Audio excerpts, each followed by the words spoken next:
Estamos transmitiendo.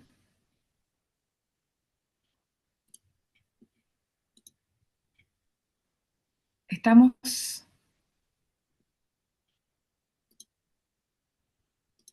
muy bienvenidos. Estamos a muy pocos minutos de comenzar. Quisiéramos darle la bienvenida a todos los que están aquí presentes. Agradecer, por supuesto, su participación y su puntualidad. Ahí están uniéndose poco a poco. Hola Ricardo, tanto tiempo, ¿cómo estás? Hola Elena, mucho gusto, ¿cómo estás? Muy bien. Ok, muy bienvenidos entonces. Vamos a dar inicio a este webinar tan esperado. Quisiera saludar principalmente a miembros de la IMCC, del directorio. Tenemos a Mauricio Palmieri y a Ricardo Escobar junto con nosotros. Está Paul Banter, también presidente de la IMCC. Y para quienes no me conocen, mi nombre es Marisol Castillo, también VP de IMCC Latam. Y en esta oportunidad tenemos con ustedes a una invitada muy especial que nos trae seguro a compartir toda su sabiduría traspasada durante muchos años a este webinar tan importante y tan esperado. Así que para dar inicio quisiera darle la palabra a Paul Banter, nuestro presidente de la IMCC, y contarles de antemano, antes Paul, disculpa, contarles que estamos transmitiendo en directo desde el LinkedIn Live, desde nuestra cuenta de IMCC Latam, para que nos puedan ver desde allá también. Paul, por favor, adelante. Muchas gracias. Todo para ti. Bien, buenas noches. Un gusto estar con ustedes, ver caras conocidas, amigos y amigos por conocer. Así que muchas gracias también a Elena por darnos su tiempo, su conocimiento y regalarnos esta oportunidad de hacer contacto con su sabiduría. Curiosamente, el título que ella nos plantea es inquietante porque habla de los oráculos y nos conectamos con la sabiduría de los dioses y ella conecta esa sabiduría con el coaching. Así que será muy interesante conocer su perspectiva de lo que nos va a presentar. Y para los que probablemente la ubican, o no, no sé si la ubican todos, pero sin duda ella es una referente en el mundo del coaching de América Latina y probablemente de otros lugares también. Elena hace parte de una- un ideario de personas que han estado hace un buen tiempo haciendo camino en el mundo del coaching y es reconocida como una gran líder, como una mujer que ha impulsado su marca y su conocimiento es prestigiado por muchas instituciones. Así que para nosotros contar con ella como miembro de la IMCC es un lujo, es un privilegio y también espero que ustedes puedan disfrutar, igual como yo espero hacerlo, de su presentación. Así que, Elena, muy bienvenida y te paso la palabra. Gracias y gracias a los que están. Gracias Adriana. Adriana es mi socia, la quiero muchísimo y le agradezco que me esté haciendo compañía también. Ella me va a dar aliento desde otro lugar. Y les quiero contar que lo que les quiero compartir hoy es algo muy nuevo. Es una vivencia que me pasó hace unos meses atrás en un viaje a Inglaterra, en donde tuve el honor que Marshall Goldsmith me reconociera. Y, y al salir de ahí, se lo contaba a Adriana, cada vez más me pregunté, ¿qué hacemos nosotros desde el coaching? ¿Qué tienen que ver nuestras competencias? ¿Qué tiene que ver eso realmente con lo que le pasa a un ser humano, ¿no? O sea, a veces un poco la sensación de que estamos mirando algo muy chiquito y nos perdemos algo más grande. Y caminando una noche, ya se había hecho de noche, eran las 4:30 de la tarde, por Escocia, por Edimburgo, me vino la palabra oráculo. Y primero la negué y después me puse a investigar. Y de lo primero que me di cuenta es que las dudas sobre el futuro, el, el saber quién soy, a dónde voy, qué quiero, qué me falta aprender, el trascender, el tema de la trascendencia, lo tenemos los seres humanos de hace por lo menos 2400 años. Porque para eso funcionaron los oráculos. Allí iba la gente a preguntar sobre decisiones de política, o sea, decisiones que iba a tomar una persona, pero que iban a afectar a toda una sociedad. Preguntaban sobre política, preguntaban sobre guerra, pero también iban personas de manera individual a preguntar sobre su vida, sobre casarse, sobre estudiar, sobre un trabajo, sobre la manera de trascender. Y a todas les pasó lo mismo. Si bien el oráculo era un lugar sagrado, creo que hoy, con lo que sabemos, podemos mirar a qué llamaban sagrado, porque nunca la pitonisa o la pitia, como le decían en Grecia, les dio una respuesta exacta, porque nadie sabe nuestro destino. Lo creamos nosotros con nuestras decisiones. Entonces, ¿qué ocurría en ese fenómeno? Y yo creo que ocurría algo semejante a lo que ocurre en el coaching, o lo que sería bueno que ocurriera en el coaching.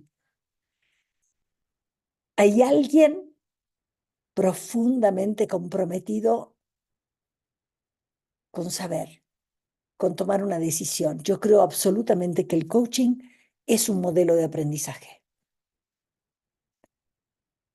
Pero por otro lado, hay otro dispuesto a alentar el aprendizaje, a desafiar el punto de vista.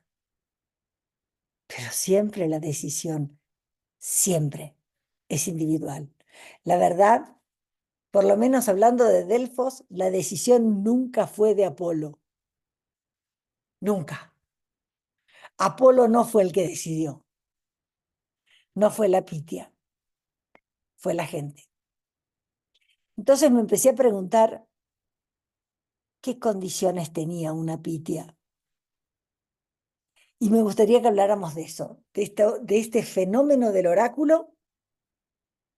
Y ojalá, si nosotros pudiéramos crear ese espacio como un espacio sagrado, un espacio de trascendencia, entendiendo por sagrado eso, qué es lo que puede llegar a pasar en una sesión de coaching que marque la vida de nuestros clientes. ¿Les parece que vayamos por ahí? Por favor, interrúmpame las veces que quieran. Olvidémonos de que esto es una conferencia. Más que yo decir, a mí me gusta interactuar. Pregúntenme lo que quieran, lo que no sé lo voy a decir, y la creamos juntos. ¿Mm? Entonces voy a compartir.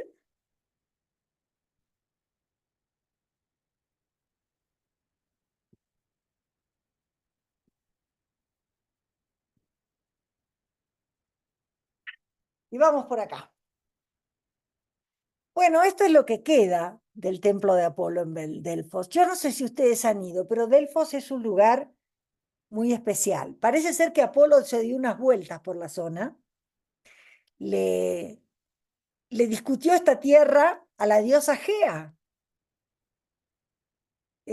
porque ella era la reina de estas tierras. Y se la discutió porque este monte, que es además un macizo, el de los montes Parnaso, el monte Parnaso, tiene una cantidad de oquedades, de caídas, como de huecos, de cortes, ¿no? Y tiene una vista impresionante, al punto que Apolo mató a la serpiente, que era la representación de Gea, y lo tomó como su lugar. Pero estas fisuras que tiene esta tierra han hecho que por ahí emane un humo que parece ser que era el humo que absorbía la pitia para decir que entraba en trance. Parece que esto era bastante común. que hubo otros oráculos en Grecia, también los hubo en Egipto, el de Sigua, y también la misma cuestión humana, por ejemplo, la tuvieron los chinos con el I Ching. El I Ching no da ningún resultado. El I Ching lo único que hace es dar frases que cada uno interpreta lo que quiere interpretar. Por lo cual es un espacio de aprendizaje, es un espacio de hacernos preguntas. Entonces, parece ser que era muy importante el templo de Delfos, pero donde estaba la Pitia era en una profundidad, había que bajar una escalera, o sea, había que entrar al templo y luego bajar a una especie de sótano en donde estaba ese vapor que la Pitia absorbía. Y había consultantes que iban por temas que tenían que ver con los gobiernos y había gente que entraba por sus temas personales. No se cobraba, no era como en el coaching, pero se pedían sacrificios que se hacían a la entrada. Y por supuesto, los sacrificios no siempre eran de animales. También se regalaban pasteles. Entonces, supongamos que hoy nos comeremos un pastel juntos, parece ser que así era la entrada, pero para entrar a hablar con la Pitia había que hacer una especie de ritual.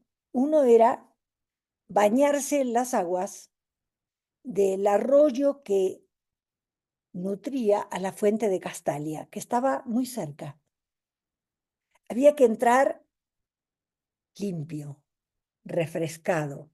Había que tomar el agua y había que bañarse con el agua. ¿Será un ejercicio de presencia? La segunda, no se podía ir a conversar con la Pitia. Había que ir con una pregunta.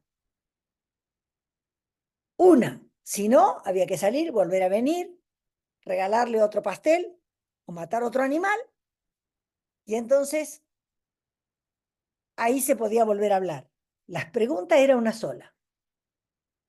Entonces, estas eran las cosas que hablaba la Pitia, y este cuadro de la Pitia, esta Pitia, está pintada en el techo de la Capilla Sixtina por Miguel Ángel. Es una de las Pitias que están pintadas ahí.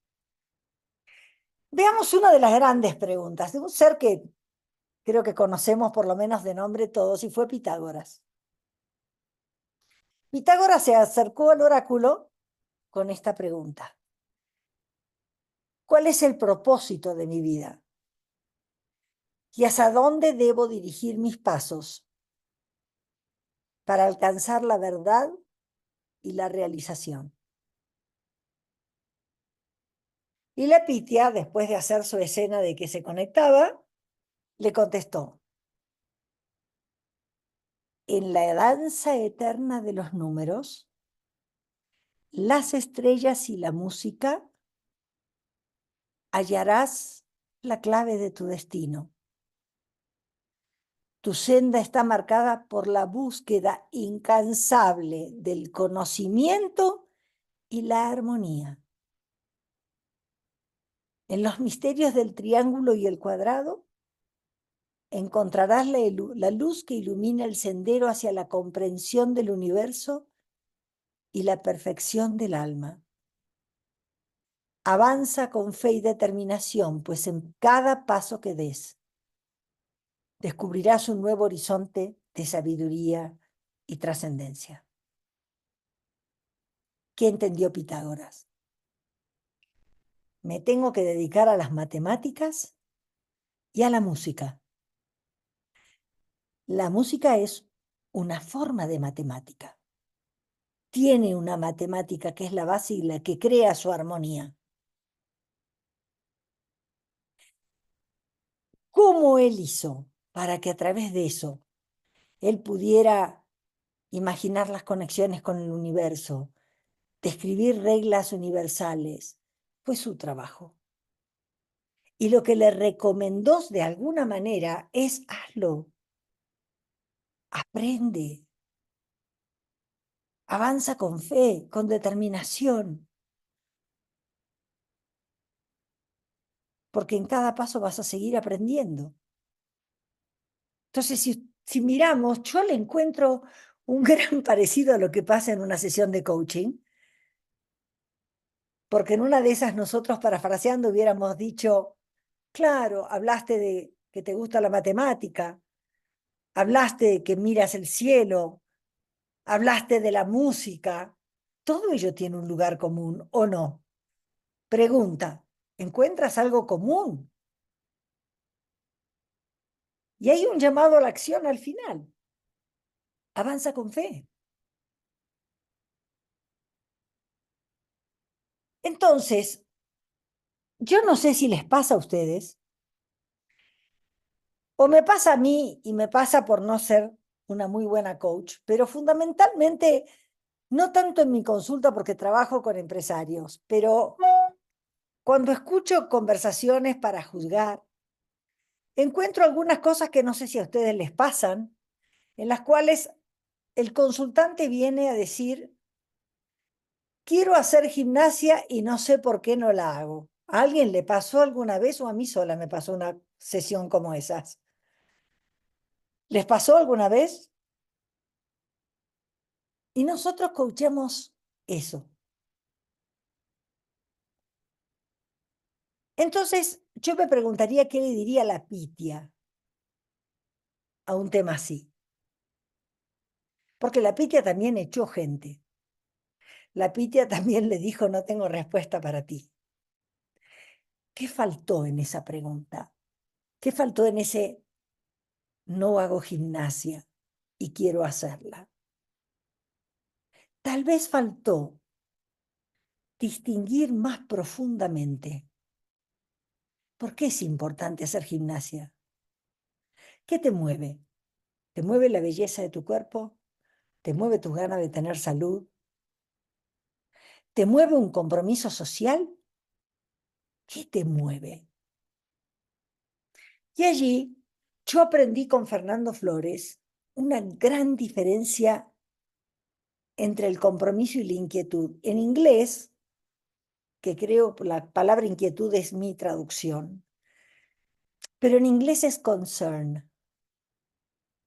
El concern no es un problema, no es una preocupación como de pesadez, sino es lo que nos mueve en la vida, lo que nos importa en la vida. Si hubo un momento en el cual yo tuve claro el tema del concern, fue durante la pandemia. Yo me di cuenta lo que me importaba preservar mi salud y la de mis hijos y mis nietos, los de mi gente querida, cómo la salud vino a la luz, cómo la posibilidad de la muerte apareció con mucha más claridad, cómo me importó menos si cambiaba el auto, cómo me importó menos si entraba agua en la casa en algún lugar y había una humedad. Y esos concerns, esas inquietudes que nos mueven, pueden cambiar con la vida. Pero muchos de ellos, mientras no les demos solución, siguen siendo una constante. Lo que yo creo es que cuando iban con una sola pregunta a la Pitia, más de uno tuvo clara cuál era su inquietud. Y pregunta cómo los coaches podemos trabajar con un cliente para que este cliente le quede clara cuál es la inquietud que quiere satisfacer. Que no tiene que ver con el temita, porque ese temita es parte de su conversación cultural, de lo que ocupa su cabeza, pero lo que no se da cuenta es que no hay decisión en nuestra vida humana que no haya cubierto nuestras inquietudes. De nuevo me pongo como ejemplo, pero para contarles algo gracioso. Tengo algún divorcio y alguna vez Me he preguntado por qué me casé con fulano. Y si yo pienso en cuáles eran las inquietudes de mi vida en ese momento, sé por qué me casé. Siempre, siempre, siempre con nuestras decisiones de manera más consciente o menos consciente, protegemos nuestras inquietudes. Cuantas más claras tengamos las inquietudes, cuanto más claras las tengamos, más fácil va a ser el tema. Porque la inquietud es lo primero que queremos satisfacer, es lo primero que queremos cuidar, es lo primero que mueve nuestra decisión y es lo primero que sentimos que se pone en riesgo si algo de afuera lo sentimos como amenaza. ¿Cuánto más fuerte sería nuestro coaching? ¿Cuánto más trascendente si parte de nuestra conversación tuviera que ver con la inquietud? Ahora, ¿cómo se llega a esa inquietud?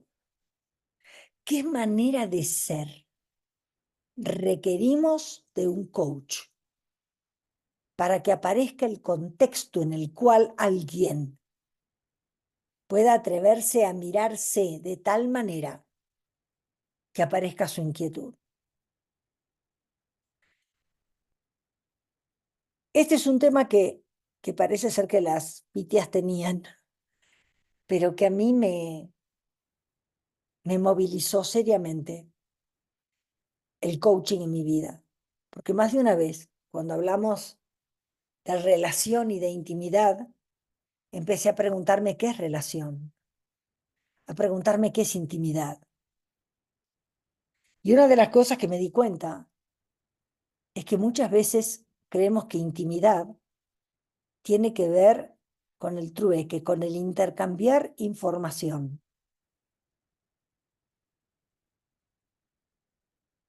Jim Selman me enseñó que para él intimidad es intimacy e intimacy es intimacy.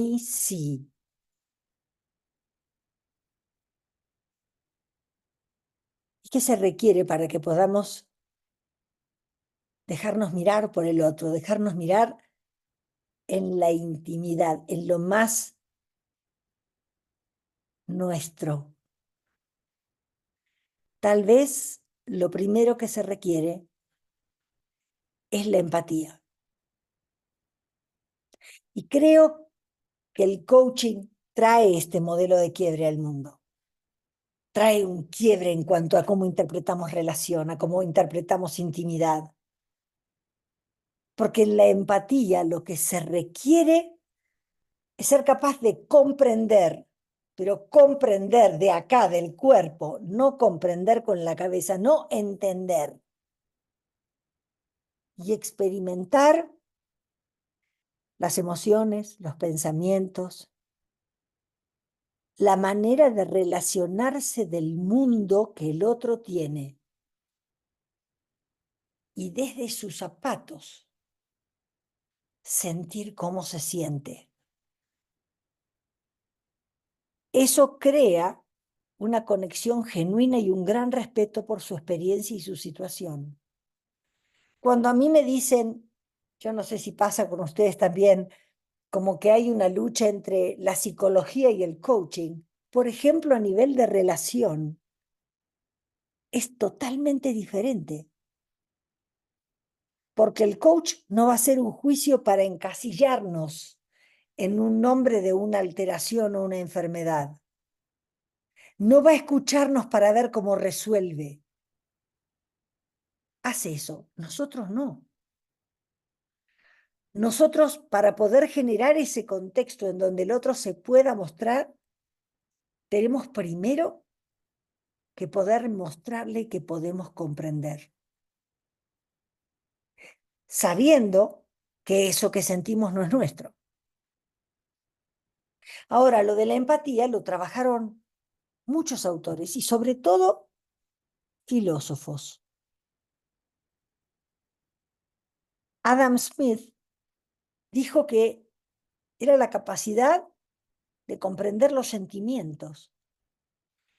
Y fue más lejos y dijo, no solo es entre dos, es que cuando eso se puede hacer realmente, lo que aparece es cohesión social.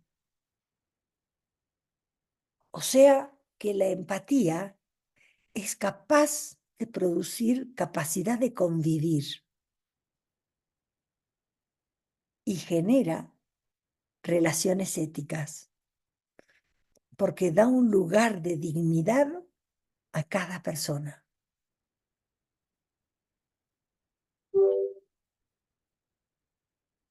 Martin Buber, que es alguien que yo admiro profundamente, dice que en esta relación dialógica hay alguien que valora la singularidad del otro como un tú con mayúscula. Él habla del thy. Y ustedes saben que el thy es una palabra antigua en el inglés, que se usaba como un tú, pero como para un tú divino, para un tú superior. Era el thy en la relación con Dios. Por lo cual, en esta manera de relacionarnos, aparece un vínculo que es respetuoso, es amoroso, es auténtico y aparece en consecuencia la reciprocidad y aparece la capacidad de comprendernos. Realmente creo que esta idea del Dai, del mirar al otro en su grandeza, es algo que los coaches también traemos al mundo y que es parte de lo que hace que aparezcan los resultados. Y Emanuel Levinas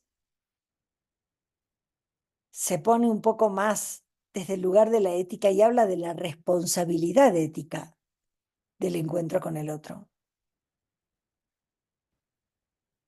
sino que habla de que es una responsabilidad ética el responder a su vulnerabilidad, a su de haberse abierto, haber comprendido su sufrimiento. Entonces habla de una ética profesional en la empatía. Él y Adam Smith hablan de ética en la empatía. Yo creo que esto es muy grande para nosotros, porque lo tendríamos que meter en la ética. Ese profundo respeto por el otro, por su grandeza, es un tema ético, porque le crea dignidad. En consecuencia, esta empatía es parte de nuestra ética profesional. Nos lleva a estar con el otro dentro de una relación. Creo que esa es otra cosa. Yo no sé si también les pasó a ustedes o en cuántas relaciones les pasó que de golpe hablamos desde adentro de la relación y de golpe nos salimos de la relación y juzgamos al otro desde afuera de la relación.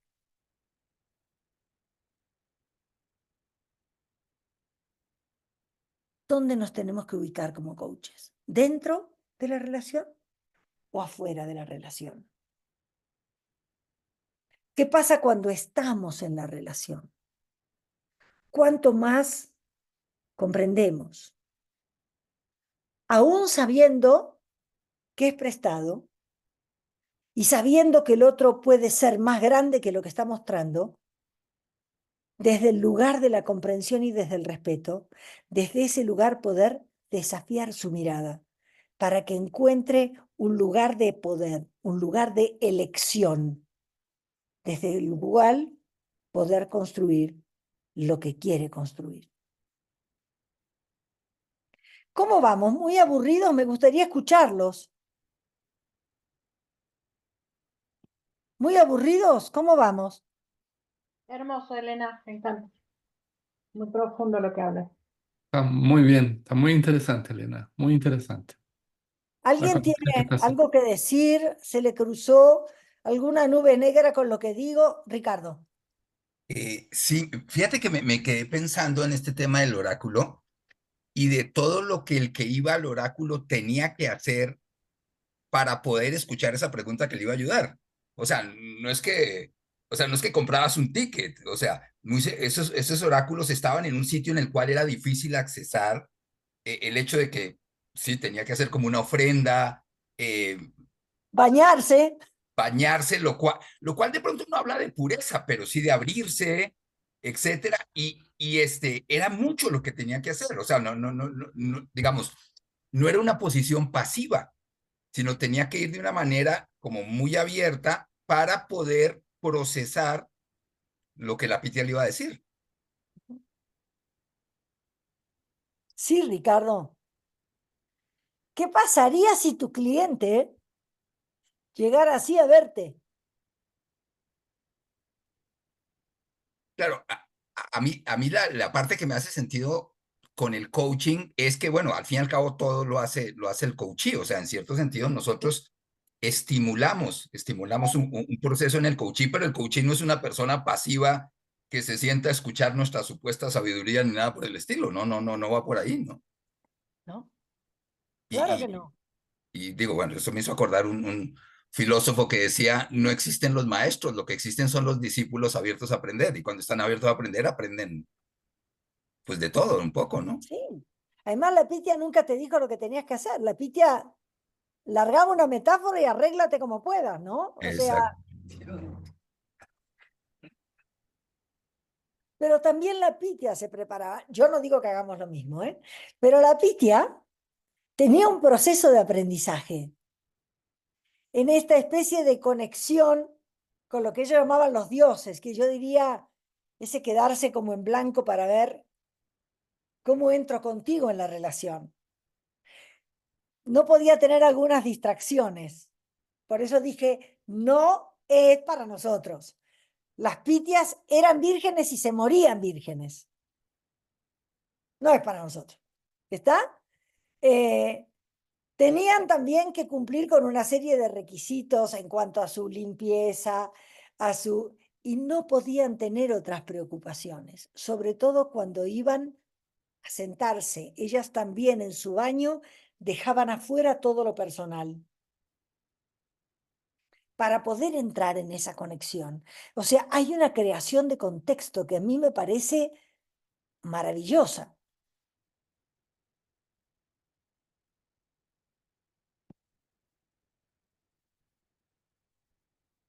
¿Algo más?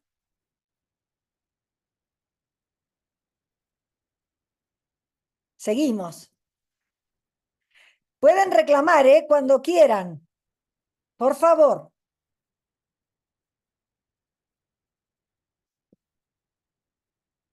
Otra, que yo creo que les tocaba a ellos y nos toca a nosotros. Y es la relación con el tiempo. Nosotros no podemos describir tiempo sin mezclarlo como espacio.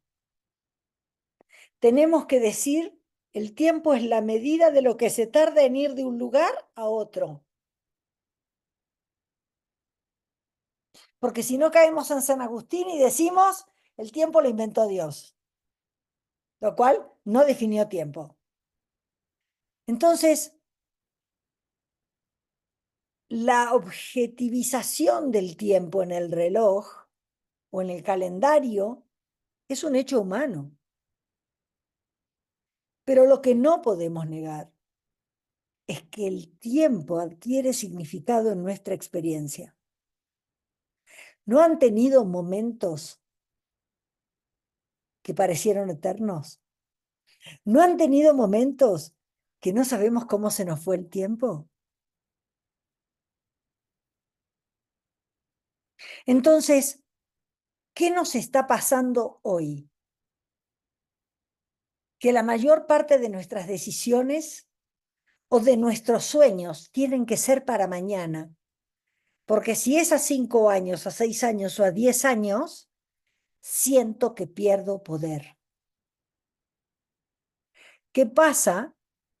Que hemos perdido la sensación de que el sueño también es espacio, que la visión no es un lugar al cual llegar, es un lugar del cual partir. Es una manera de mirar. No tiene que ver con el calendario. En los trabajos que yo he hecho de coaching, de diseño de futuro fundamentalmente, y muchas veces con oficinas públicas, a mí me ha pasado que me han dicho, queremos trabajar, Ministerio de Educación, ¿eh? Queremos trabajar el tema de la educación. Ok, ¿a cuántos años? A 4. La educación de un país, a 4 años. Sí, sí, porque es el tiempo que vamos a estar.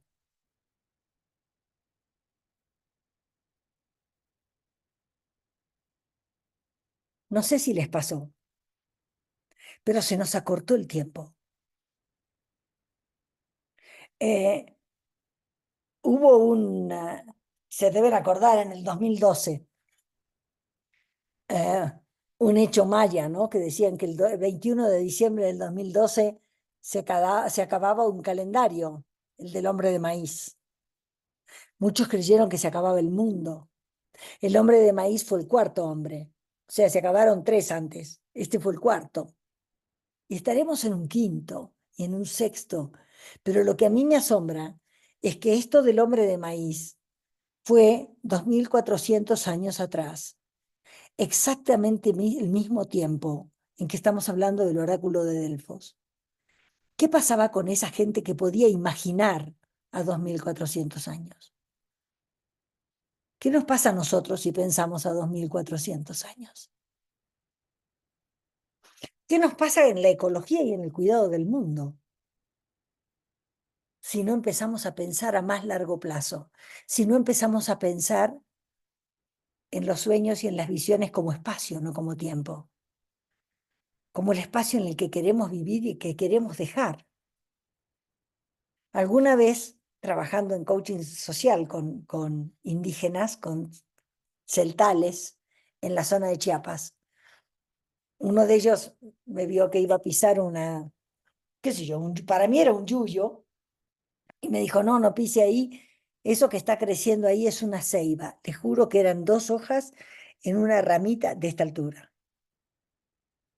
Y entonces me dijo, yo sé que no lo vamos a ver, ni usted ni yo, pero la estamos cuidando para los hijos de los hijos de los hijos de nuestros hijos. ¡Ja! ¿Y qué nos pasa a nosotros como coaches? Que cuando escuchamos el sueño del otro, lo queremos reducir a tiempo. ¿Qué nos agarra? La angustia por nuestra propia finitud. ¿Lo sentimos en el cuerpo? Nos podemos hacer esa famosa pregunta ética de cómo usamos este espacio que nos regalaron para vivir. ¿Tendremos los coaches alguna responsabilidad en la angustia de nuestros clientes por encontrar el resultado ya?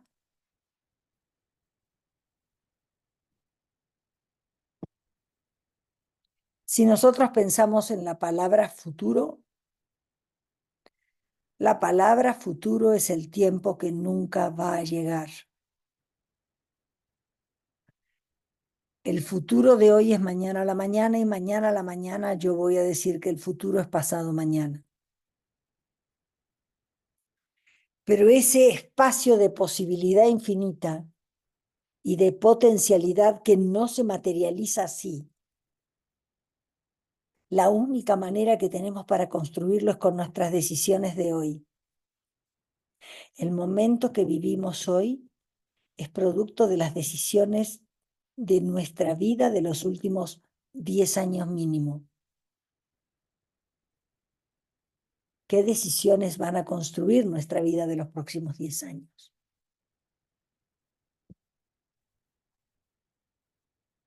Y aquí es interesante comprender por lo menos 3 dimensiones de decisión. Las de corto plazo, que si lo vemos dentro de la política, dentro de lo social, las decisiones de corto plazo siempre tienen un impacto pequeño, momentáneo. tienen más un efecto marketinero.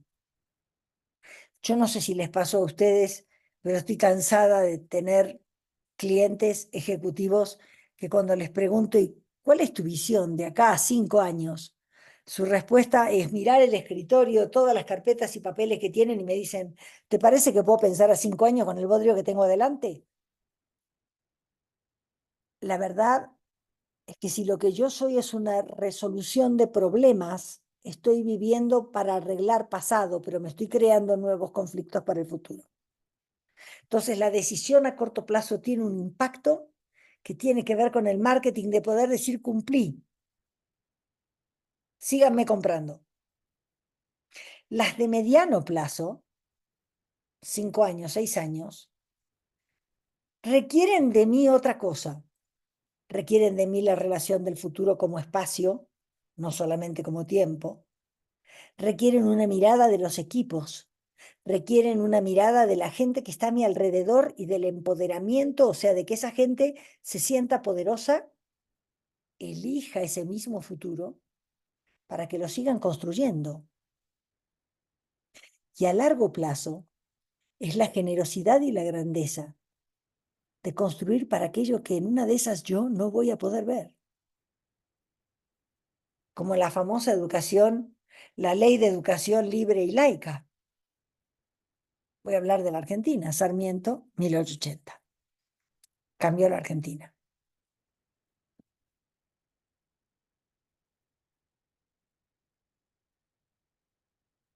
Entonces, ¿qué pasa con nosotros y esas decisiones?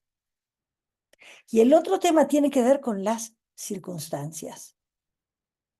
Entender que nosotros somos seres libres viviendo en un mundo con el que nosotros generamos la relación.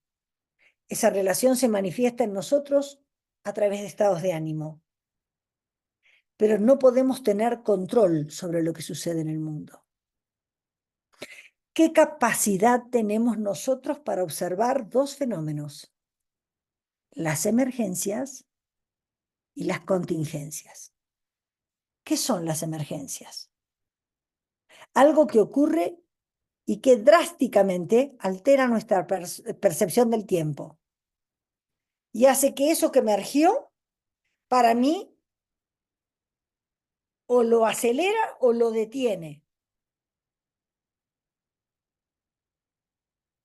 Me mueve a buscar resolver. Y nos falta una pregunta. De esto que emerge, ¿qué futuro se crea? ¿Quién soy yo en ese futuro? ¿Qué se requiere de mí en ese futuro?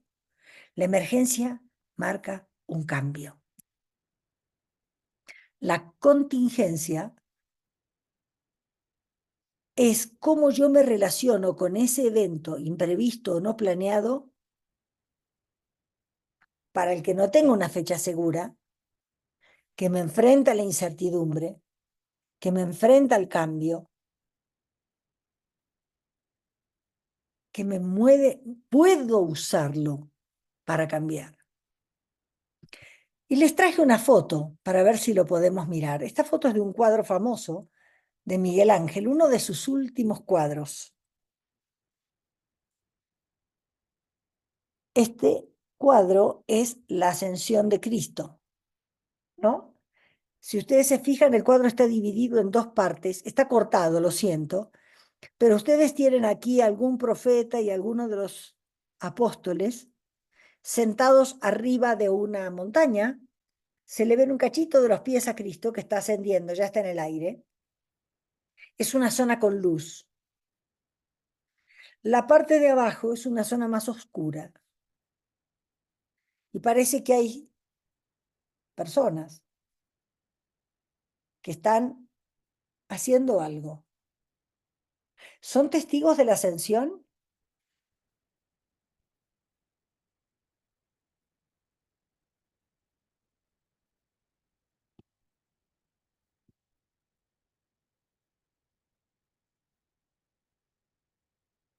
A ver, Ricardo, abran los micrófonos, por favor, es una conversación. ¿Son testigos de la ascensión?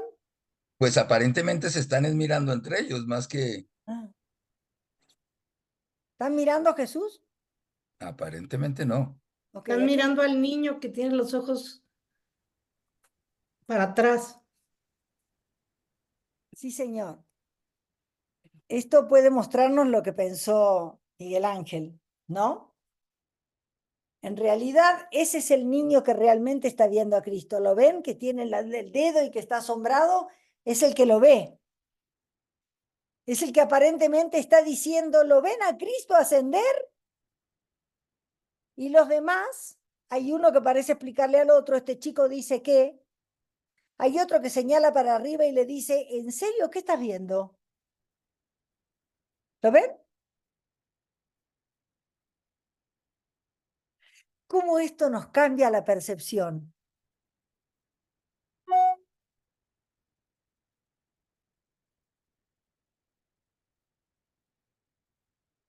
¿Cómo esto nos cambia la percepción? Esto es una contingencia. Nosotros conocemos una historia de la ascensión de Cristo y de los testigos de la ascensión. Acá nos muestran otra cosa. Es los que están arriba están en otro estado. Los que estamos acá, lo único que podemos percibir es a un niño con cara de loco que está diciendo que esa cosa ya significa algo.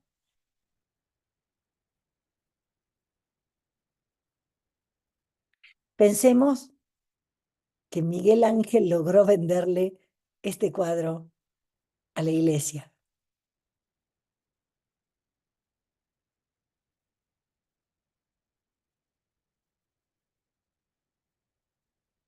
Bien, hasta acá traje. A mí me gustaría escucharlos a ustedes ahora.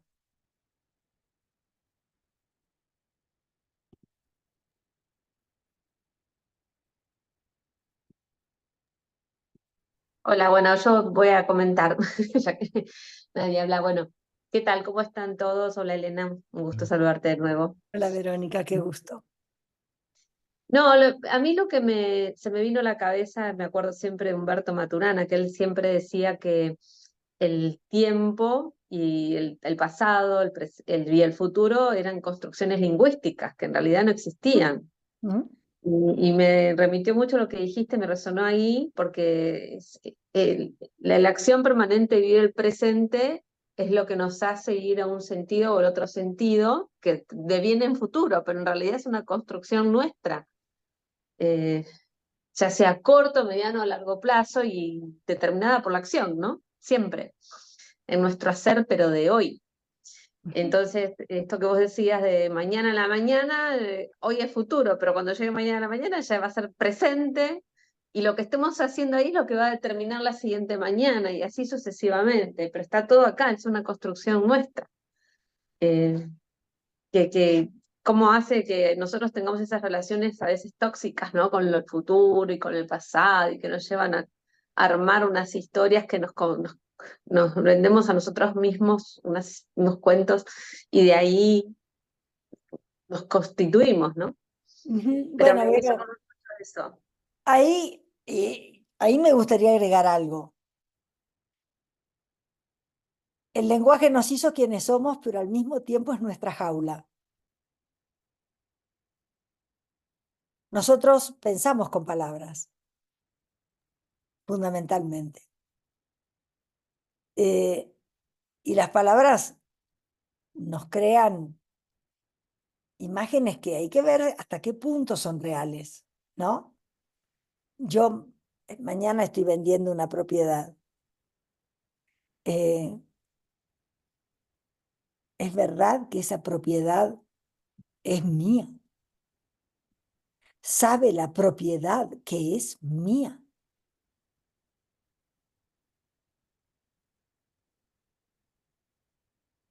O sea, hemos hecho un constructo a través del lenguaje. También el yo y el tú es un constructo en el lenguaje. Como animales de manada, Esto es lo que nos origina gran parte de nuestro sufrimiento. Ahora estamos siendo manada, en este instante, en esta pantalla somos manada.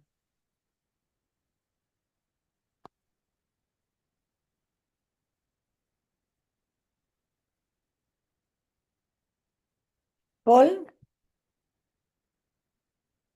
Quisiera complementar la estupenda ponencia que has hecho mencionando ideas de Ken Wilber. ¿Ok?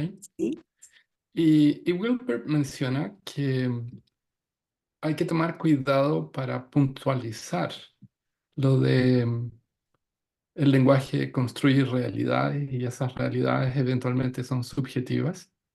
Y quisiera comentarles, por ejemplo, que estuve el viernes, fui a ver la Quinta Sinfonía de Mahler, que es una obra portentosa. Eran como 130 músicos y todos lograban ejecutar aquello que estaba puesto. Y había una subjetividad de un director que lograba transmitir aquello. Entonces, los aviones vuelan y son hechos a través de lenguaje, de mapas, de software. Ahora tenemos el Large Language Models que nos entregan información. Entonces, creo que cuando uno generaliza así que el lenguaje es absolutamente em, subjetivo, se le olvida esa parte de los cuadrantes que menciona Wilber, donde hay una cierta objetividad que es distinta al mundo de las comunicaciones y relaciones emocionales, pero hay un mundo tangible. Nos subimos en auto, andamos en motos, no sé, y eso funciona. Y está hecho con lenguaje también. mm. Y la música también es un lenguaje. Así es. El cine, la fotografía, pero ahí empiezan a entrar más subjetividades. Si ves una película, por ejemplo, de Jean-Luc Godard, em, como las últimas, o incluso la primera, Pierrot Lunaire, es muy propio de interpretaciones ya.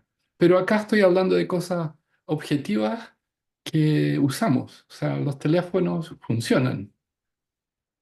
O sea, no todos, pero no cuando queremos, pero Sí, sí, están Sí, eso. Quería solamente hacer sí, eso. y me mueve a recordar algunas cosas.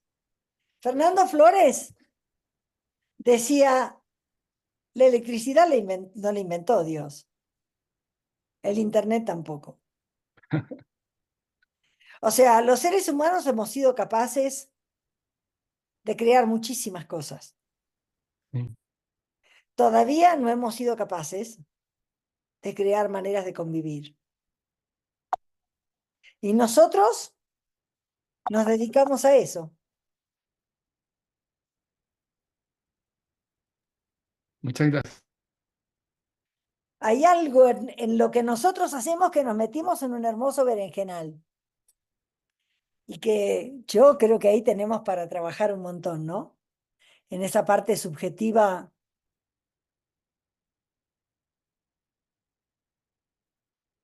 Gracias, Paul, qué lindo lo que trajiste. Muchas gracias. ¿Alguien más?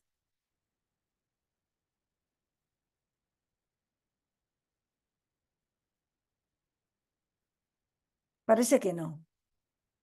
Bueno, a mí me pareció bellísimo el símil que haces del coaching con el oráculo y toda esta metáfora de cómo la Pitia se preparaba también para estar lista para lo que iba a hacer y cuál era su función. O sea, me pareció una metáfora extraordinaria para utilizar con los coaches que a veces perdemos de vista cuál es el rol real que tenemos que tomar en las conversaciones. Y esta parte, como dices, de nunca se le da la respuesta, solamente se le da alguna luz y es él el que lo hace, ¿no? Eso me pareció extraordinario. Y también el recordar la parte de la inquietud y el concern, ¿no? Que siempre atrás de cada decisión está esto. Entonces, lo interesante es nuestro foco, ¿dónde tiene que estar? Me pareció muy, Muy, muy lindo, me encantó. Muchas gracias, Elena. Te voy a decir una barbaridad que se me ocurrió. En estas horas de conversación con la Pitia que me inventé, estudiando, la Pitia se despidió una de esas veces de esa conversación loca diciendo, si hubiera nacido 2400 años después, en una de esas hubiera estudiado coaching. Qué maravilla, muy bueno.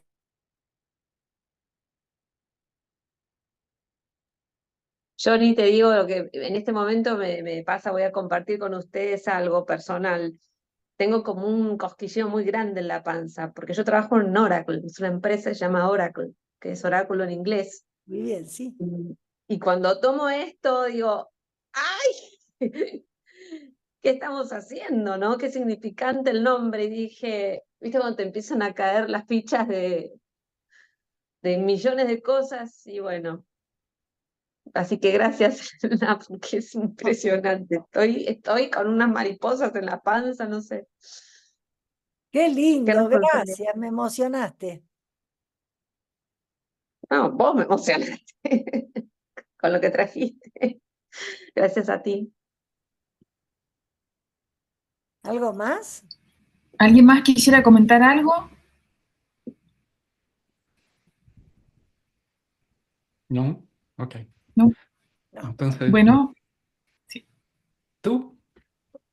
Bueno, hemos llegado al final, entonces quisiéramos agradecer profundamente a Elena por esta súper interesante charla. Gracias a todos ustedes por sus comentarios, por estar atentos a nosotros y por sobre todo por acompañarnos en este webinar de EMCC Latam. Gracias a Paul, a Ricardo y a Maurilio y Karen, y a esta representación también de EMCC desde México. Así que a todos les deseamos una muy buena noche.